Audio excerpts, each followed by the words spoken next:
Good. గురువు శ్రీనివాసరావు గారిని కొత్త సెషన్ తోటి ఇంకో 10 ఎక్కువ 10 నిమిషాలు, ఎందుకంటే చూడలేని పరిస్థితుల్లో మీరు ఉన్నారు కాబట్టి, బిజీగా ఉన్నారు కాబట్టి. బాపు గారిది ఒక అద్భుతమైన ఒక జోక్ ఒకటి చెప్పారు. అదేంటంటే ఫ్యామిలీకి హస్బెండ్ వైఫ్ మధ్యన ఉన్న చిన్న విషయాన్ని ఇప్పుడు చెప్పండి గురుగారు. ఏంటి అది? ఫ్యామిలీ కోసం కదా, జనరల్ గా మనం అసలు నిజంగా భగవంతుడు ఏం చెప్పాడు, ఒక నిజమైన గురువులు ఏం చెప్పారు, నేటి గురువులు ఏం చేస్తున్నారు, ప్రజలకు ఏమర్థమైంది ఈ పాయింట్ ఏంటి సార్ చెప్పడా?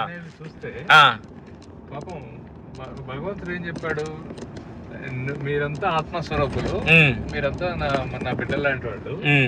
సో నేను అన్ని చోట్ల నేను ఉండలేను కాబట్టి మిమ్మల్ని సృష్టించాను, మీ పరిధిలో మీరున్న చోట నా పని మీరు చేయండి అని చెప్పాడు. ఓకే, నా పని కూడా కొంత చేయండి కొంత. ఓహో అని చెప్పాడు. అంటే ఇప్పుడు మన తండ్రి ఉన్నాడు, నాన్న ఇంట్లో లేడు అనుకో, మనం చేస్తాం కదా.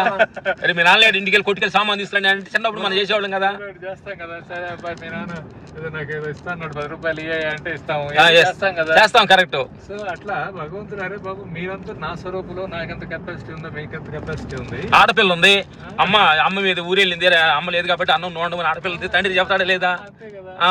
సో అంత దాన్ని మనం మిస్అండర్స్టాండ్ చేసుకున్నాం, అపార్థం చేసుకోవడానికి. దానికి నాకు ఒక బాపు గారు కార్టూన్ గుర్తొస్తుంటది. ఒక ఆవిడ వాళ్ళ ఆయన్ని కింద పడేసి తంతా ఉంటుంది తోటి. ఆయన అంటాడు, కాంతం పాద పూజ అంటే ఇలాగ అదే నన్ను అడగకూడదు అంటాడు. ఆమెకు పాద పూజ అంటే మొగుడిని పాదాలతో తనడం పాదాలకి పూజింపు చేసి గౌరవించడం అనే దాన్ని మనం, అంటే ఈ ప్రపంచం దీన్ని తప్పుగా అర్థం చేసుకొని 4 రకాలుగా స్పిరిచువాలిటీలో కూడా గురువులు మనందరూ ఆత్మస్వరూపం భగవంతుడు బిడ్డలు అని చెబుతున్నారు. కానీ మీ నాన్నతో మాట్లాడించాలంటే నాకు డబ్బులు ఇవ్వండి అని అడుగుతున్నారు. ఫీజు కట్టండి, నా కాళ్ళు పట్టుకుంటే ఎంత, నా చేతులు పట్టుకుంటే ఎంత, నా నెత్తి పెట్టుకుంటే ఎంత, నా దగ్గర ఉంటే టిఫిన్ చేస్తే ఎంత, నాతో భోజనం చేస్తే ఎంత అని ప్యాకేజీలు పెట్టుకుంటున్నారు. అరే బాబు మరి ఎట్లా కాదు కదరా నాయన, ఆయన మనందరం భగవత్ స్వరూపులమే కదా, మనందరం ఆయన ఇది కదా అని ఎవరన్నా అడిగితే, నువ్వు అసలు దేవుడిని అవమానం చేస్తున్నావు, గురువులను అవమానం చేస్తున్నావు, మతాలను అవమానం. ఏ మతంలో అయినా ఏ దీనిలోనైనా అదే గొడవ. నిజంగా భగవంతుడు చెప్పింది వేరు, వీళ్ళకి అర్థమైంది వేరు. బాపు గారి కార్టూన్లో ఆవిడలాగా పాదాలకు నమస్కారం చేయడం పాదాలతో తన్నినట్టుగా మీరే దేవుడి స్వరూపులు, మీరే సర్వస్వం, అన్నిటికీ మూలాధారాన్ని మీరే భగవంతుడి స్వరూపులు, ఆయన చేయాల్సిన పని మీరు చేయండి అని చెబితే, మీ పని చేయడం కోసం డబ్బులు ఇవ్వండి, ఆయన కాసిన ఇస్తాం, మేము కాసిన తీసుకుంటాం అని కమిషన్ వ్యాపారాలు చేసి స్పిరిచువల్ బిజినెస్ పెట్టుకుంటా ఉన్నారు.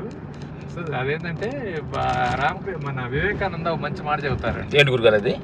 ఏమంటాడంటే, నేను సముద్ర పొట్టును కూర్చొని మీకు బిందెలతో నీళ్లు అమ్ముతున్నాను, ఆ సముద్రం అనేది అనంతమైంది, ఎవరైనా పోయి బిందెలతో ముంచుకొని తీసుకెళ్ళండి.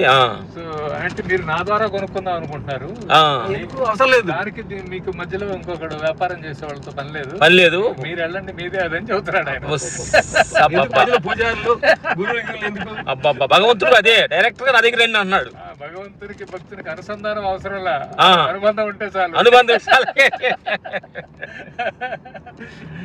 అద్భుతమైన ఫిలాసఫీ శ్రీనివాసరావు గారు చెప్పారు. భగవంతుడికి భక్తుడికి మధ్యలో అనుసంధానం అవసరం, అనుబంధం ఉంటే చాలు అని చెప్పాడు అనమాట. ఎందుకంటే ప్రపంచ విషయాల్లో ఏదైనా కొనాలంటే మధ్యవర్తిగా ఉండి, ఆ సీన్ కొనాలన్నా, ఒక ల్యాండ్ కొనాలన్నా ఏదో మధ్యవర్తిగా ఉండి అతను తీసి ఆయన ద్వారా కొంటాము.